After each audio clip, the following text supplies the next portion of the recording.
Welcome to the Gem State Brief. My name is Sam Rust, and today we're excited to have Scott Yenor on the show. Scott is a professor of political science at Boise State University, where he teaches political philosophy, constitutional law. Additionally, Scott is the chair of the board for the Ambrose School here in Meridian. He was recently hired as the director of the Kenneth Simon Center for American Studies at the Heritage Foundation. Scott, thanks for joining us today. Thanks for having me on. It's a pleasure to be here. Yeah. As a disclaimer, Scott has been linked to far-right commentary, so we're going to proceed with caution here. And I want to also link myself to far-right human beings. Fantastic. Are any of those beings in the room with you today, Scott? Your work, Scott, largely centers on the importance of the nuclear family. Why? So when I started teaching political philosophy at Boise State, one of the big issues is the issue of nature in modern political thought. And the idea is that modern thinkers are about conquering nature, man becoming mastery over nature. And as I was teaching classes on this, I would often just illustrate what they meant by conquering nature by putting forward their ideas of what was going on in family life. So how to deal with children, how to deal with sex and marriage. And they think these institutions are pretty fungible. And as I traced this out in modern political thought, I was like, this would make a really good class. So I started teaching a class, The Family of Modern Political Thought. And then as I was teaching the class, I said, this would make a really good book. And so I wrote a book in 2008, 2009 on the family called Marriage and Modern Political Thought, Family Politics, Marriage and Modern Political Thought, or the idea of marriage and modern political thought. And then I became known as kind of the guy who writes on the family. And people started asking me to write on the family. I was like, yeah, I like that. And so I went in that direction and wrote another book about a decade later.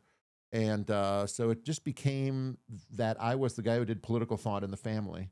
And I'm good at it. I really like it. I think it's an endless stream of issues that come up. The permanent things manifest themselves in the kind of temporary things when it comes to family life. So I got in the lane because I was interested in illustrating what nature meant to my students.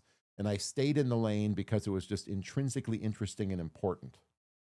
It is definitely important. It's something that's been evolving over the last 20 years, constantly evolving.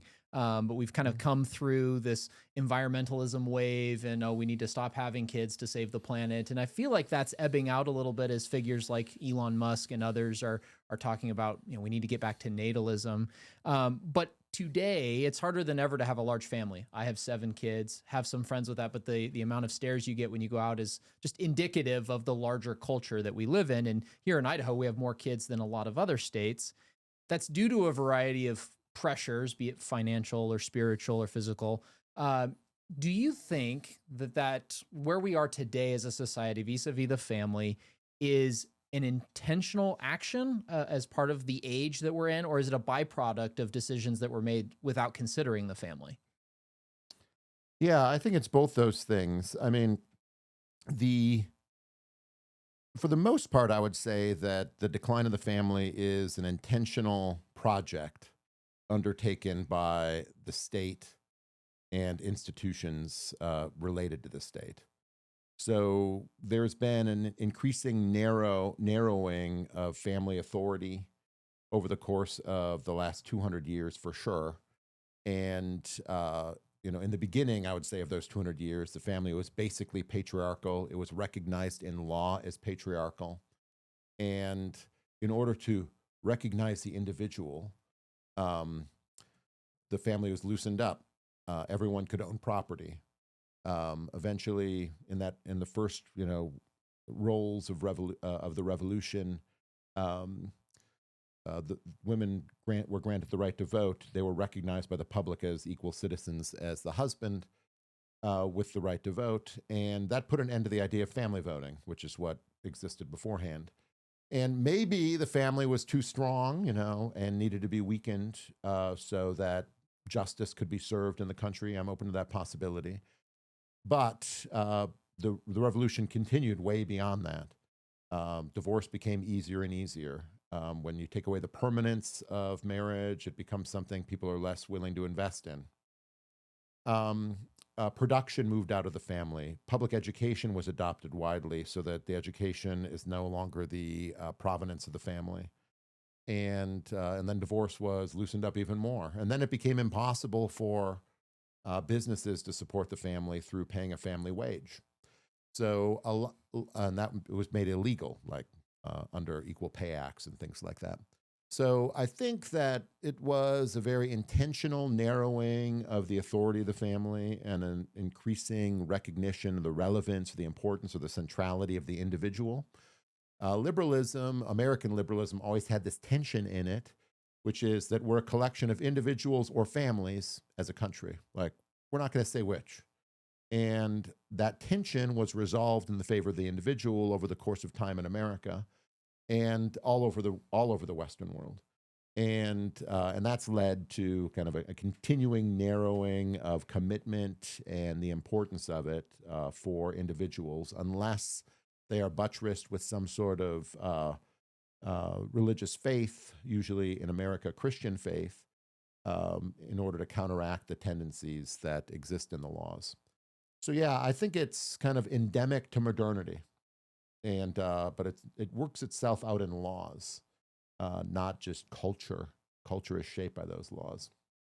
When you mentioned a couple of those downstream effects or laws that have come into place that have weakened the family, divorce law is a big one. The rise of no-fault divorce has been catastrophic for the family. But another area that I wanted to talk to you a little bit about is obscenity laws and pornography, something that the internet has made ubiquitous across our society. But often pornography is framed as the linchpin to free speech. If we are going to have free speech, we've got to have pornography, is often how it's talked about, especially, or maybe, in right-wing libertarian circles, as well as the traditional ACLU type crowd. So how would you respond to that? What are your thoughts on pornography and obscenity laws in general? Yeah, in the beginning, like in the beginning of the country, there wasn't a lot of obscenity laws. And that corresponded with the fact that there wasn't a lot of obscenity. Once obscenity, that is obscene books, arrived onto the shores of America, probably in the 1820s in larger numbers, obscenity laws arose just about everywhere. And the idea behind it, I mean, there's lots of reasons for it, but the chief one, I think, is that human eros, human sexual desire, and beyond, eros is a longing to feel something that's missing in you, is shaped by the laws. And when you have obscenity, you have obscene material, obscene pictures, obscene videos shaping people's eros. It's shaped away from marriage and even away from other people, as we know now, and toward masturbatory fantasies. And so it was always known that obscenity was a problem. It was a problem of channeling sexual desire into marriage. And those laws really existed on the books and were enforced pretty, stringently in America. There were national laws called the Comstock Acts after the Civil War, and states had even stricter laws on obscenity, and they were exercised really into the 50s. There was a series of Supreme Court cases in 1957, Roth versus United States, until 1973, Miller versus California, that really loosened up obscenity statutes. And but there was still shame attached to it, so that if your dad had a Playboy magazine, he didn't openly display it on the coffee table. He tucked it away somewhere in his closet. Not that I ever discovered that in my house, but I hear stories. Yes, yes. And there was still, you didn't go and loudly announce to people that you're a subscriber necessarily. So there was always kind of still some shame attached to it, even though the laws were loosened up and it was easier to purchase them. The internet, which you'd say the internet era of pornography, begins in about 1995 and really takes off in 2000. And now there isn't even the need to go purchase the stuff. It's available in everyone's smartphone by 2008 or 6, depending on how you measure it. And so it just becomes easily accessible and no way of even leaving a trace that you're watching it. So the combination of loose laws with easy access is the defining attribute of the life of anyone who's 30 years old or younger, or maybe 35 or younger. And so it's a great experiment. Like, how has sexual desire, how have men and women changed in the pornography era, the internet pornography era? And I mean, there's a lot to say about that, but the obscenity laws are really always designed to channel desire to marriage. But when you deregulate and then allow unlimited access, sexual desire doesn't get channeled toward marriage, it gets channeled toward something else. And so it's no coincidence that worldwide, starting in about 2012, marriage rates steeply decline as generations of people who've been kind of bred or raised under conditions of unlimited access to pornography, like, come of age to marry. Yeah. And so I think it sows suspicion between the sexes, rightly in some ways, where the women are suspicious of the guys, and the guys are like less interested in the gals. And that's happened worldwide. I think it's one of the major causes of the decline of marriage. And the decline of marriage is one of the major causes of the decline of the fertility rates. So pornography has like untold social consequences. And we're just at the beginning stages of reaping those consequences. Right now, we're dealing with a dearth of marriage and small children, but China and others are kind of showing us what happens when we get 15, 20 years further down the road to a full-on demographic crisis. Totally. That's totally right. So here at the Gem State Brief, we're all Christians. You are as well. You've said on other podcasts that law shapes honor and honor shapes behavior. And that's what we're talking about here with pornography. But very common in Christian circles is this idea that we must have revival, that the only answer is revival to get back to that. And yet you seem to be pointing at law and saying law, at least in part, is responsible for the slide. And that if we're going to fix the slide, the law is one of the leading things that must be rectified to get us back or to progress forward in a better path. Would you agree with that? Expound on that a little bit. Yeah, I mean, it's one thing to say, and it's not wrong to say, that you should just not watch pornography. But that's obviously not enough. I mean, especially the young guys are very targeted on this. People know what appeals to their erotic desires and their interests, and they shape websites and give you kind of breadcrumbs to lead you there. That's why we've always had laws when it comes to obscenity, and we've withdrawn those laws. Maybe that's too much of an overstatement. I'll qualify that in a little bit. So part of revival is expressing the morality that you'd like to promote in laws. Maybe 20, 25% of people can just say no to pornography. Depending on your age, like I'm a little older, it's just my generation, it's probably a larger number. But younger generations, that number is smaller. But when you have the law, like attaching honor, dishonor, punishment to behaviors, the murky middle, like the 50% of the people who are swayed by laws of opinion and reputation, will change their behavior so that it's a shameful thing to not just admit to, but actually do, and you know it yourself. So yeah, law is part of, I would say, revival. And that is a different way of thinking, right? Because American Christians, especially evangelical Christians, are taught this strict separation between church and state. But, and there's something to that, obviously, but a nation of Christians would want to have laws that support the institutions of Christianity, not undermine them. So think of it like this. We have no regulation on obscenity. The fact that we have, and those are like legal opinions, that's the law, and that shapes behavior. Everyone knows it. Why wouldn't it work in the other direction, where the laws like regulate it and prohibit it and punish it? That also would shape behavior. Our laws are never neutral, and our laws today aren't neutral. They're pro-porn. I would suggest we have anti-porn laws. An example of an anti-porn law was actually passed last year in Idaho, House Bill 498, which was an age verification bill. Around 20 states or so have passed that kind of legislation, which has had an impact on Pornhub and other purveyors of smut.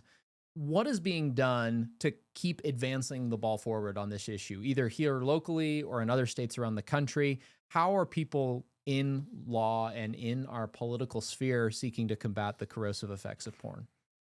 Yeah, so I mentioned those two Supreme Court cases before that they deregulated pornography, and basically um, the line that they drew was that no hardcore pornography.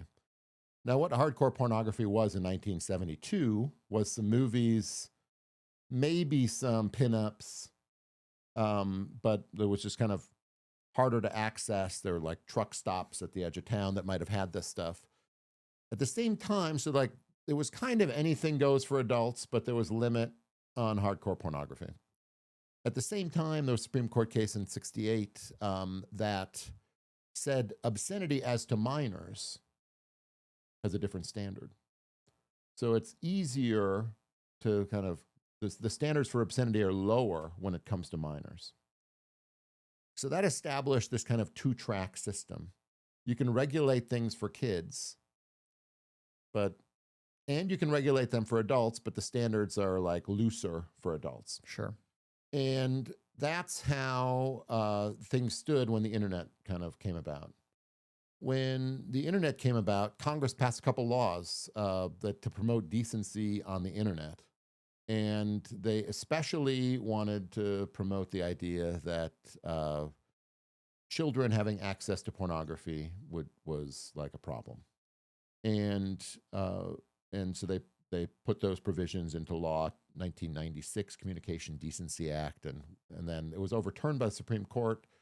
They readdressed it in another one, and the Supreme Court got rid of that.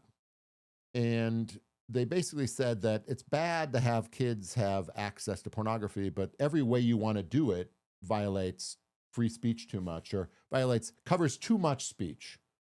So they basically let everything go for kids and adults from the beginning of the internet porn era until the last few years. And several states have found out that the effects of pornography on children are such that you can regulate it, and you can burden speech as to minors. And so many states have passed these age verification laws. I think 2021 states have done it, while maintaining a regime where everything goes for adults. So the internet is completely free if you're over 18. There's no regulations. But under 18, they have these kind of annoyances. If you're under 18, I don't often look at Pornhub, but I did when the age verification stuff happened. What Pornhub does, they put up what they call geofencing around the state so that Pornhub doesn't operate well within Idaho. But you go to DC, which doesn't have the law, you go to Pornhub, and you can get on. And so it does, large purveyors, distributors of pornography do react to the age verification laws by shutting down and worrying about the way those operate within the state. I would say that the flow of pornography slows down maybe 30-40% in states like Idaho. But the big operators don't come in, but lots of the small ones, no one's going to go after them. They don't have There's not a great enforcement mechanism. Yeah. Lots of effort. So we have this situation in 30 states where anything goes for adults and children. And then we have the situation in 20 states about that anything goes for adults, and there's some annoying limits on childhood access to pornography on the internet. And that's kind of where we stand. And the leading edge of conservative thought is, well, we need to pass more of these age verification stuff for minors in the other 30 states. And we need to expand age verification for minors to include apps so that parents have to okay the purchase of any app or the installation of any app on a phone. And that requires rejiggering the phones, as I understand it. The Supreme Court has blessed the age verification law, just like last term, so you can do it. And that seems to be a kind of retreat from what they did in the early 2000s with Congress. States can now do it. My thesis on this, Sam, is that this is mostly a waste of time. Now, I should say one more thing before I get into that. Like, Idaho's attorney general, as a very aggressive, does a great job on the child pornography stuff. They have a task force. They have 2 task forces. When he took office at the beginning of this term, when Raul Labrador took office, there was a big backlog of cases, I'm told, and he's cleared it. And like, they are prosecuting and investigating these questions. So if you are someone in Idaho and you're engaging in child pornography, like recruiting children into it, like, you're likely to be found out and prosecuted. That's great. We should enforce the laws on the books. Yes, and those are good laws. Like, we should definitely enforce those laws. The question that I have about this is it enough? And here's what I would like to say about that. That there are 30 states where anything goes for adults and anything goes for kids. And there are 20 states where anything goes for adults. If anything goes for adults, are the adults shaped by those laws going to be the kind of people who want to enforce the laws against child pornography and child trafficking? We have some evidence on this. 30 states don't do it. We have evidence for this in other countries. So that when people are hardened and consider it a blasé thing to watch a lot of pornography, they go down rabbit holes, and those end up including sometimes child pornography. And it makes sense that they would be no longer interested in protecting childhood innocence if they themselves scorn the idea of innocence. So I think any society where anything goes for adults is going to have a difficult time maintaining civilized standards for children. And so, to me, the next wave of obscenity regulation should not involve like more annoyances on phones. Though I'm like for the annoyances, but I don't think they ultimately are enough. Speed bumps aren't going to get the job done. Yeah, exactly. And what I would like to see is the state law like already prohibits hardcore pornography. Let's just say it applies to the internet, and we're going to put together a task force just like we do with child sex trafficking and child pornography for general obscenity, and prosecute people for production, distribution, and possession, if we must, of obscene materials, any obscene materials that are hardcore pornography. We have pitiful laws when it comes to pornography. Like, as I say, they only ban hardcore pornography, but they're good enough to go after almost everything on the internet. But we shouldn't just focus on the kids. We should like find the worst examples of things on the internet and go after the people. They're in our state. They're being distributed into our state. The distributors should be on the hook. And it's safe in a way to be in the child lane, the anti-child pornography lane, because everyone agrees that children have different levels of rights. But we need to take on the idea that whatever consenting adults do is legitimate, because what consenting adults so-called do in these circumstances is actually poison the culture so that marriages don't form, that men and women are suspicious of one another, that men's lives are ruined, and society is weaker and worse.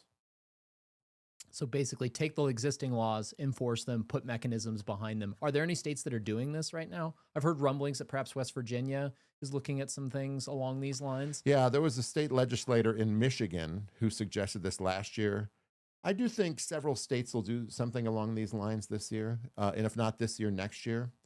I'm not the only one talking about this, but I think I'm one of 2 people talking about this. And I've talked to people in several states and some attorneys generals in other states about this. And so I do expect some action to be taken on this.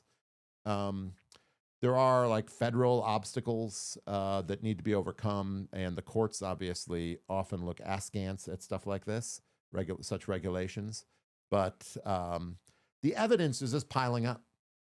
The evidence is piling up about the social costs and the personal costs of obscenity, not just for kids, but for adults. And it's very well studied. This experiment is 30 years already. We're 30 years into the experiment. We can run the regressions and figure out scientifically what the effects of pornography are. And this has been done over and over again. And the best you can say is that it's mildly bad. Yeah, Like, the those are absolute the best best. things. The Yeah. best things you can say about that. But it's definitely a role in lots of divorces. But like, as the number of marriages fail to form, divorce rates go down. And I think it's a big factor in marriages failing to form.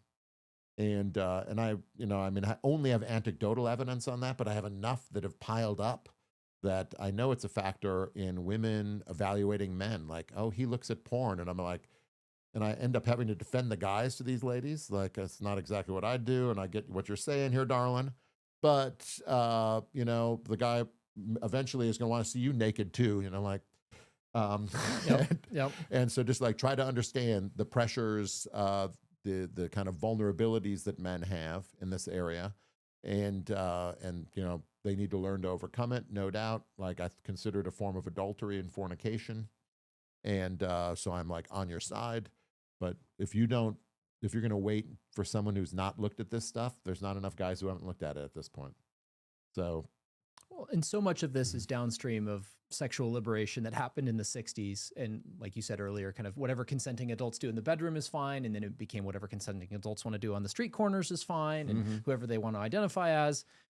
You recently said that the pride flag represents a new deal for Americans. Government grants what nature denies.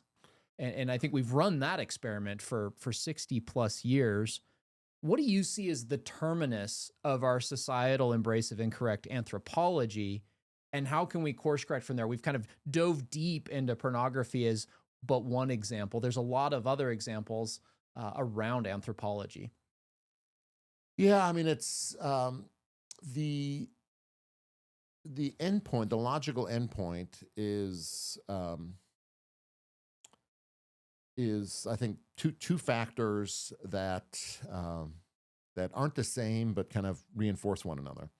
One of them is this idea of human independence, so that I don't need you, you don't need me. Some people call that autonomy. I prefer the word the name of it is independence, and so that used to be thought at least that you needed someone for sex. Well, like pornography solves that problem, kind of. It can, at least. And if not those, there's other ways of doing that. And or it used to be thought that was like presumed marriage. Like, that's no longer the case, and for many people. So independence is one of these things that just makes us not like want to have enduring relations with another person. And then that goes along with this modern idea of the conquest of nature, where we are masters of ourselves and our destinies, and there are no limits placed on what human beings can do. So that here you can see if the human race continues, it'll continue not through sexual reproduction, but through asexual reproduction, genetic engineering, and iron wombs and things like that, which, have been around for a long time, and they're kind of getting more perfect, I guess, as time goes on. I don't know exactly how perfect they are, but so to me, the terminus of it is kind of the end of humanity. And the family has always been the engine of producing future generations. The family has kind of bet on the future, and so the end of humanity is the culmination of this attack on family life. And you're seeing lots of evidence in this direction. I think you're also seeing lots of evidence against it, but that would seem to be the terminus of it.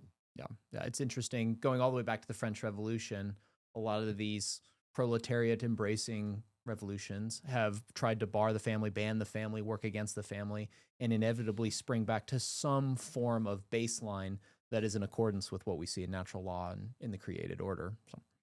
It'll be Yeah, I mean, the French adopted no-fault divorce in the Revolution and rolled it back after the Revolution and reinstituted indissoluble marriage. I discussed this in my second book, and to read the guy who was really responsible for that, Desponald. It was a book called On Divorce. You would have thought that he was living in, San Francisco, a pride parade or something, when he was writing on it and arguing for the reinstitution of indissoluble marriage. And the guy must have had would have a coronary if he was like watching television in America, I think. God bless him. And then he reinstituted it, and France had like indissoluble marriage for another almost century, and then they slowly kind of eroded their own marriage laws too. So there can be rollback after revolutions like that. The time to start is now. So in right-wing discourse right now, there's the manosphere, there's all these people getting red-pilled, quote unquote, and talking about, well, we've abdicated what manhood is, we need to recover that. But there tends to be a fairly negative or dour outlook on women and femininity. And I think that while, yes, we need to recover biblical manhood and masculinity, and that's something that has been lost in the public square in a lot of ways, we also need to recover biblical femininity, true femininity. You recently wrote a review of Something Wicked, Why Feminism Can't Be Fused with Christianity, a recent book. But you were discussing in that review the feminine ranking of virtue. And I'm curious, kind of on the positive side of the ledger, what virtues are we most in need of recovering? And what would that look like in society today, specifically for women? Yeah, so it's a very good book, Something Wicked, Carrie Grass, a Catholic writer. And the book ends with this discussion of, we kind of know what we want out of men, and fathers have a pretty easy time, Christian fathers have a pretty easy time telling their sons what they would like. You need to be able to provide for a family, you need to be able to lead a family, you need to be able to protect a family. And we can also, don't feel bad about calling out guys for not being able to do it. So that we can say, you're a loser. Like, if you can't get you need to leave the basement. And no one feels bad about saying that. And your priorities are wrong. You're not able to live up to it. If a guy runs away from a mouse, we'd say, what a coward. Even if my inclination, I was talking to my wife about this the other day. When we were dating, she had a bat in her basement. And I hate those things. I hate those things. And she calls up, and her and her 3 roommates are saying, we have a bat, Scott, can you come and get the bat? So it was, pre-internet. This is 1989, 1990. And so I grabbed my tennis racket, because that's the only way that I knew how to do this. And I went down there, and I was just throwing up in my mouth. But I just said, I got these 4 women watching me. I'm just going to kill the bat.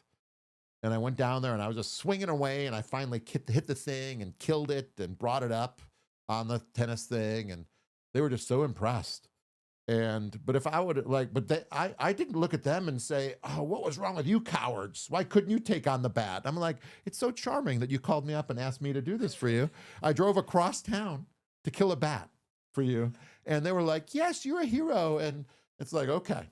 So it's great to be strong, I guess, as a lady. I'm not opposed to women, but no one judges them on the basis of whether or not they're going to take on a bat. Yep. The same way they would a man. Yeah. Yeah. And so there are the same standards for virtue for men and women. It's cowardly of a man to not look at the bat and do something about it. And it's cowardly of a woman for not taking on the bat. But we don't judge the cowardliness of woman in this case very harshly. In fact, I say we consider kind of charming. And if there's a mouse, I'm setting up the traps and I'm emptying the traps in our house, right? My wife doesn't do that. She's disgusted by it. And it's that's great. You're so nice. You're so feminine. And so there's a single standard of virtue we'd call each, but they just matter differently for men and women. And we're willing to enforce the rules against men to some extent. We aren't really willing to do that for women. We're not, and this is maybe what the manosphere would argue. we're not really willing to say you failed as a woman if you don't X. Yep. And so what Carrie was doing in the book, at the end of the book of Something Wicked, is she was just trying to draw it out. Well, what should that look like? And I just like summarized it as this idea of femininity. Women can be strong, women can be smart, women can be educated, and men can be strong and smart and educated. Like, those are all like good things. But like, what is it about a wife and a mother? Is that the main thing, or is it something else the main thing?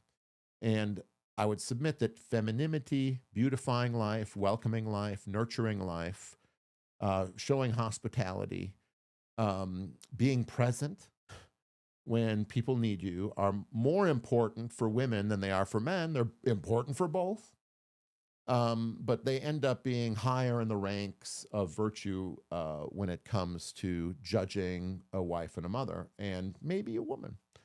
So a lot of the accusations against those critics of feminism is that they're not in favor of strong women. And like, in a way, I want to say that's wrong. Like, I'm okay with that. I'm okay with strong women. I just don't think it's the highest thing, or it ranks that high. There's plenty of great women who aren't.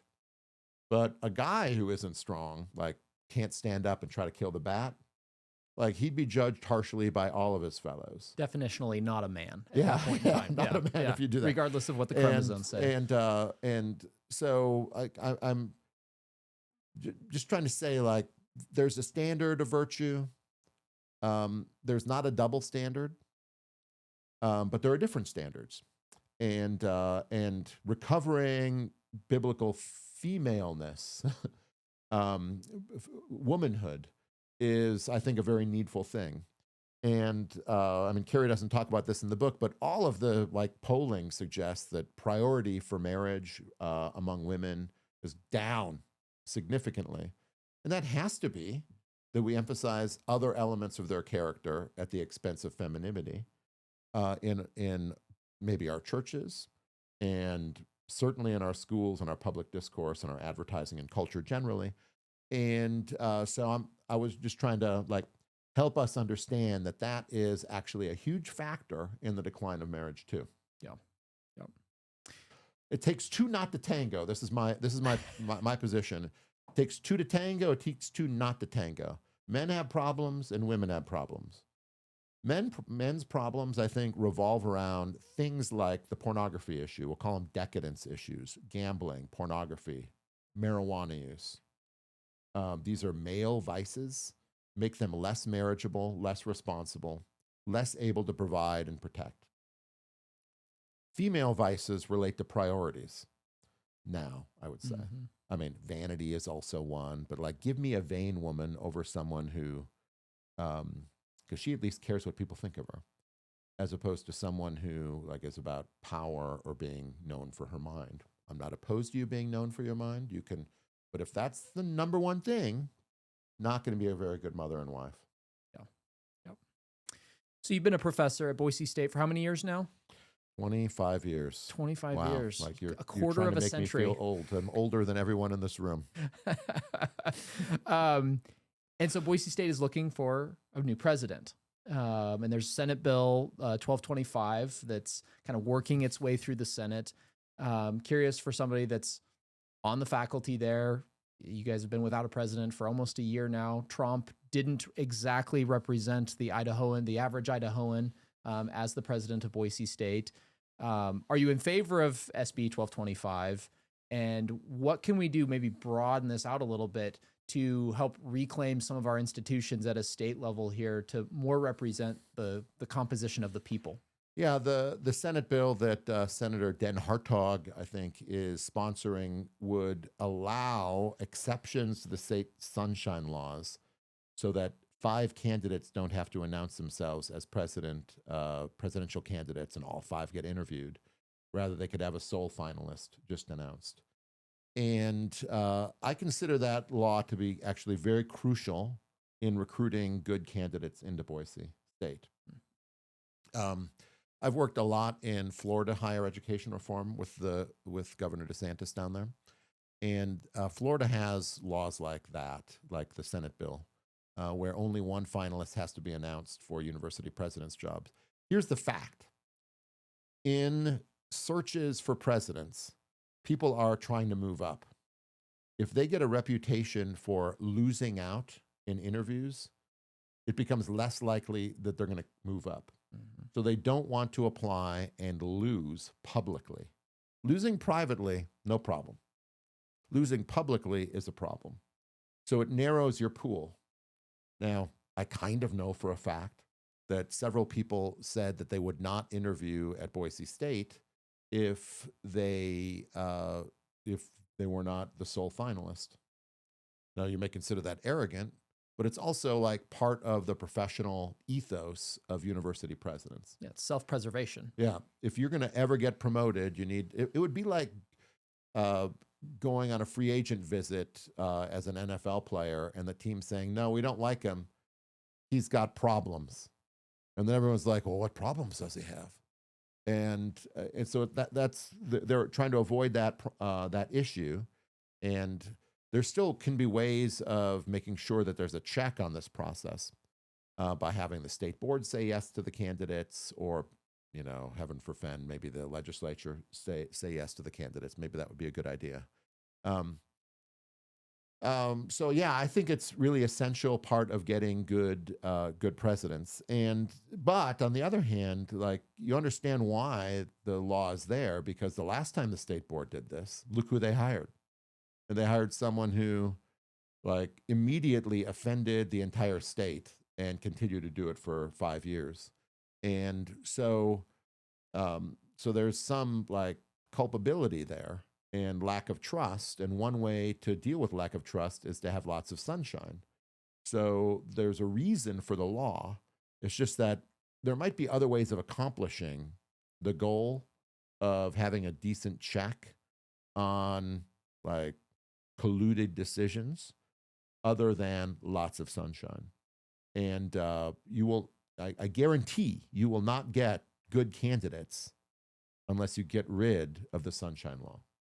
And we want the best candidates possible. So hopefully that bill comes through. We've been watching the riots and everything that's going on in Minneapolis, St. Paul, Signal Gate, everything that's been happening with that. One of the things that stuck out to us at the Gem State Brief is just the level of organization that Antifa and the anarchists have achieved in a really short order. There was, who knows where the money came from. Data Republican and others are on the case and uncovering that. But the left has a long history of capturing institutions effectively and holding on to them for a long, long time. And one of our frustrations here at the Gem State Brief is that conservatives tend to be the people who just want to lose slower. We don't want to lose slower. We want to win. What can we be doing to try to turn around institutions or just be more organized? That could take a lot of different forms, but you've been inside institutions and have written different articles on this and been in educational circles for a long, long time. What have you seen that's effective? Yeah, well, I don't know that we've seen a lot that's effective. I'm sorry. And maybe that's because the people trying to do it are just trying to lose slower. You know, during COVID, Florida was the biggest bright spot in fighting back against woke. Governor DeSantis called it where woke goes to die. And they have been really persistent in overseeing their university system. They have undertaken general education reform. They've redone the entire general education, gotten rid of lots of bad classes, getting them out of requirements. They've done program reviews where they at least start to question whether or not programs should be on the university, eliminated some of them on some of the universities and colleges. They have, passed bills abolishing DEI offices, making sure that there's not racial preferences or sexual preferences in admissions. And I think all of those are good, but I think all of those are actually examples of losing more slowly in some ways, because none of them really aim at institutional conquest. And what institutional conquest would, and I mean, they're doing even more. Like I don't want to even sell it short. Like they're doing accreditation reform, so the schools have to change accreditors. They're building new accreditors that are going to be certified, I think, by the Trump administration. And so those are all really good things, and they're all within the system and trying to make improvements within the system. And because so many people like look toward universities as where their identities are formed, it's hard to like imagine pushing toward a different system because so many people have their dreams satisfied or aimed at those systems, and like that would be the thing that would have to change. So to me, the largest things that could change are that there could be a genuine school choice system above school choice in K through 12 at universities, in colleges. That students should be able to go from K through 12 to med school without going to undergraduate. Like, why not? They just like prep themselves and go in. That's what happens in most other countries. They don't need undergraduate. The system that we have, the K through 12, and then undergraduate, and then professional schools above it, is the product of the progressive era. And each of them is like the certification for having solid knowledge that allows you to pass on to the next thing. Is it? Can we say that it is? And so today we have a K through 12 school choice plan. It's great, wonderful. But every one of them has to be concerned about their kids going to college system afterward. So the college system limits what can be done in K through 12. And then every professional school, medical school, law school, MBAs presume that you have some sort of undergraduate degree in order to get into them. And genuine school choice would mean destroying the progressive credentialing system. And so I would stick to that. I mean, there's tons of elements to destroying the progressive credentialing system. Getting rid of accreditation. Not requiring that professors have PhDs. Like, why? Like, in fact, now it's almost like having a PhD is a disqualification for pursuing wisdom. There seem to be more people online who are doing great podcasts than there are people doing really interesting lectures on universities. And so, I'm in favor of like putting the progressive university in the dock and finding ways of genuinely promoting choice so that we can discover like the channels, unsettle the current channels and discover new channels where you could have like either genuine liberal arts education or genuinely professional education. It can be done quicker.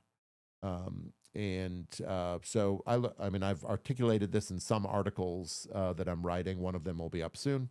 But I think taking on the progressive university would be a step toward institutional conquest. I have other ideas on this stuff, but I think you cannot underestimate the extent to which the current college system limits what can be done below it. Because parents expect your school to be visible to colleges and universities. And that means that you have to do what they see. And you mentioned in the intro that I'm a chairman of the board of the Ambrose School, and we do lots of things that are outside the box. We do great books in ways. We don't have social studies. We have humanities. And we don't have English. We have literature. And our kids get further in math and science than you'd normally have kids get. And it's, I think really an excellent model. But nevertheless, we're limited because we have to be visible. We have to be seen. And so those fulcrum points where visibility is so important are things that the progressive university has kind of put in place for itself to kind of guarantee itself a steady stream of students and control over what goes on below it. Yeah, that makes sense. As we wind towards the end here, a couple of questions that we ask every guest. For the average citizen in Idaho, So we've talked about a lot of political solutions, kind of big ideas. But if you could give us an easy thing to do that would affect Idaho positively or your life positively as an individual, a medium difficulty and a hard difficulty, if we were going to list them out that way. Yes, those are good questions. I think the easiest thing is to vote intelligently in primaries, as opposed to like being manipulated. And that leads to the medium thing, which is kind of knowing which groups are like genuinely conservatives and which are fake conservatives, and like discounting what fake conservatives are saying and listening more to the genuine conservatives. So every election, some fake conservative group arises. Last election was Reclaim Idaho, I think. Yep. And maybe the next one is the Republican Majority Club or something like that. And so like when their candidates are backed, like those are establishment stooges and not necessarily conservatives. The biggest problem a place like Idaho has is what I call the problem of Idaho good, which is a lot of talent leaves the provinces and goes to the big cities. Yep. If you're in finance and you go to New York if you're really good. If you're in government, you look for promotions to go to DC. If you're in tech, you go to Silicon Valley. We're left with kind of second-rate lawyers, second-rate politicians, in many cases. I mean, not everyone, but like this is kind of a general rule. Yep. And so the hardest long-term thing is decisions to stay and not settle for Idaho good, to be America good and live in Idaho. And to stay there and like try to think of this place as a place worth being. Some of that is happening. Like I think I have many students who have come back and are top shelf America good people that we're lucky to have in Idaho, and finding good places for them so that they can start wielding influence young is like an ambition. Yep. And I think it's happening, and more of it needs to happen. So I think it's not a bad idea to get kind of outside the state to be prepped, but with the idea of coming back and being America good in Idaho. And I really recommend that to young men who are, considering their future. I think there are real ways of becoming genuinely excellent, not just good enough for here. And then I think you can kind of move mountains here. Yeah. Yep. Favorite book that you've read in the last year? That I've read in the last year. Well, my favorite all-time book is Leo Tolstoy, Anna Karenina. And I have to go back and check when the last time, but I think it was within the last year that I finished it. So I would like to say that it's the best book on, psychology of men and women that I know of, and one of the greatest analysis of marriage and love that you'll ever find. That keeps coming up in my list, so I'm going to have to wade into some Russian literature before too long. Yeah.